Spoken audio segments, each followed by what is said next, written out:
आपल्या देशामध्ये लोकसंख्या खूप मोठ्या प्रमाणात वाढली. डिलिमिटेशन ही नियमित प्रक्रिया असते आणि माननीय नरेंद्र मोदीजी आणि देशाच्या संसदेने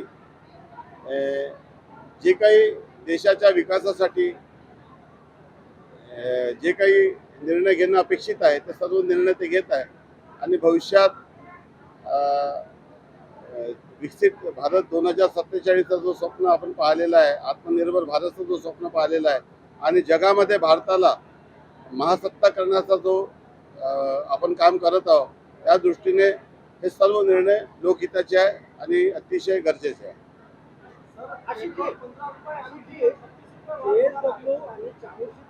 अतिशय प्रकल्प सुंदर होत आहे, संपले येत आहेत, परंतु महत्वाचा जो मार्ग आहे, रेल मार्ग जो कनेक्टिव्हिटी पाहिजे, चामोर्शी ते मूळ होईल का? जे काही गडचिरोलीच्या विकासासाठी आवश्यक निर्णय आहे ते सर्व निर्णय टप्प्याटप्प्याने घेत आहोत. एअरपोर्ट असेल, रेल्वे असेल, नॅशनल हायवे असेल, स्टेट हायवे असेल, MDR असेल किंवा जे काही सर्व शाश्वत विकासासाठी जे काही सोयीसुविधाची गरज आहे ते सर्व टाइम बाउंड मॅनरमध्ये आम्ही करत आहोत. टप्प्याटप्प्याने प्रत्येक कामाला प्राधान्याने निधी देतो. तर आज पुलिस वगैरे मोठ्या प्रमाणात रोजगार योजनेमध्ये कार्यक्रम घेतला, काय बोलूया? नाही, मी तर मनापासून अभिनंदन केलं की आपली स्वतःची जी काही वैधानिक कामकाज आहे किंवा जे काही ज्या विभागात आपण काम करतो त्याच्या पलीकडे जाऊन अशा पद्धतीचं स्तुत्य महाराष्ट्राच्या इतर जिल्ह्याच्या विभागाला देखील एक मार्गदर्शक ठरणारा कार्यक्रम आहे आणि फक्त आपल्या ड्युटीपुरता मर्यादित न राहता सामाजिक बांधिलकी ठेवून ज्या पद्धतीचा एक सकारात्मक अप्रोच पोलीस दल गडचिरोली यांचा आहे, हा महाराष्ट्राच्या इतर जिल्ह्यासाठी निश्चितच एक उत्तम उदाहरण आहे. अनेक जिल्ह्यामध्ये तसं चांगलं काम होतं, परंतु एका जिल्ह्यातून दुसऱ्या जिल्ह्याला एक आदर्श जातो आणि गडचिरोली जिल्ह्याचा हा आदर्श निश्चितपणे प्रत्येक जिल्ह्याला मार्गदर्शक ठरणार आहे.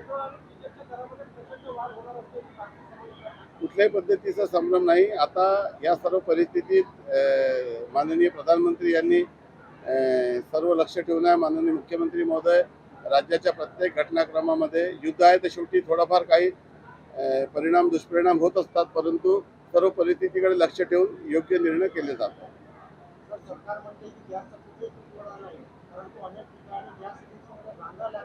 हे सत्य आहे की गॅस एजन्सीमध्ये रांगा लागलेल्या आहे, परंतु त्याचं मुख्य कारण आहे की डिमांड सप्लाय रेशो हा बरोबर होता, परंतु एक पॅनिक सिच्युएशन क्रिएट करण्यात आली, भ्रम पसरवण्यात आला.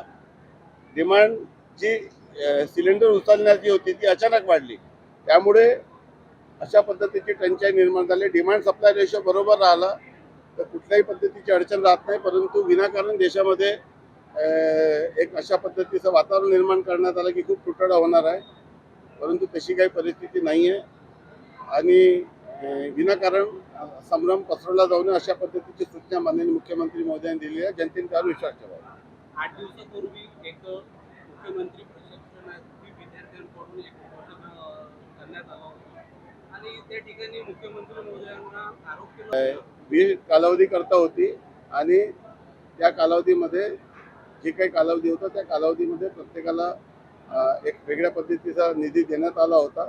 ती योजना विशिष्ट कालाकरता होती, त्यामुळे त्या योजनेतून ज्या लोकांनी प्रशिक्षण घेतलं होतं त्या लोकांनी दुसऱ्या ठिकाणी स्वतःच्या त्या एक्सपिरियन्सवर नवीन ठिकाणी काम करणं मागणं अपेक्षित असतं.